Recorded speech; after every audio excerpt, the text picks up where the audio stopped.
Welcome to ETF Leaders, powered by New York Stock Exchange. I'm Lara Crigger. I'm the editor-in-chief of ETF Trends and ETF Database. And I am joined today by Forrest, who's the head of IndexIQ. Thank you for joining me. Thanks for having me. Oh, it's so wonderful to have you here. So IndexIQ has a number of funds in their lineup. Who's your favorite? Who's your favorite baby? Yeah, I think we're excited about a lot of things right now. I want to talk about two in particular. I think obviously active strategies for us are exciting. We're a multi-boutique asset manager globally. We have a lot of domain expertise.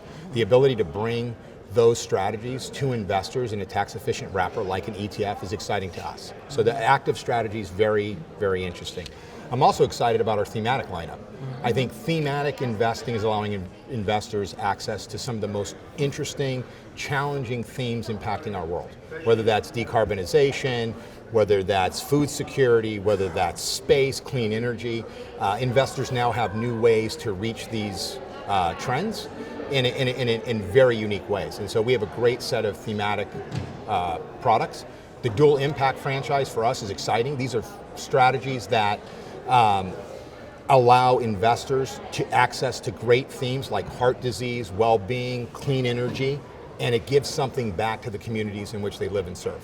Okay, so to us, the idea that you're doing something great with your portfolio and yet giving back to the community is pretty interesting. I think some of our more interesting strategies.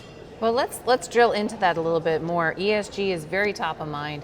You mentioned a number of themes there: food security, clean energy, decarbonization. How should investors be thinking about ESG in 2022? Yeah, I think we're fairly close to seeing a little bit of a tipping point on this. I think for us what's interesting is we do a lot of proprietary research, and several years ago we saw something we called the value-based investor. And the value-based investor we'd seen already in the value-based consumer. These are people who make consumption decisions based on the values of the company. Okay, so they'll buy shoes from Tom's, they'll buy Patagonia clothing because of what they do beyond just their core business for the bigger communities. And I think what you're starting to see now is the value-based investor. People who are making portfolio decisions to companies and to initiatives that align with their values. And I think it's taken a while to get to this point, but I think the rise of the value-based investor is driving more conversations for advisors with their clients. I think it's driving more institutional conversations with their fiduciary responsibilities and boards. And I think the way you got to be thinking about ESG in 2022 is that I think it's just more pervasive. I think it's more mainstream, being primarily driven by this, I think, growth in the value-based investor. It makes a lot of sense. So there are a lot of risks, not just ESG risks, but just tons of market challenges right now facing investors. How should advisors and investors be preparing their portfolios right now? I think everybody should. I think the way you got to think about it is how do you build portfolio resiliency? We've had a lot of gains over the last couple of years. I think people are interested in protecting those gains. I think you obviously want to diversify the portfolio.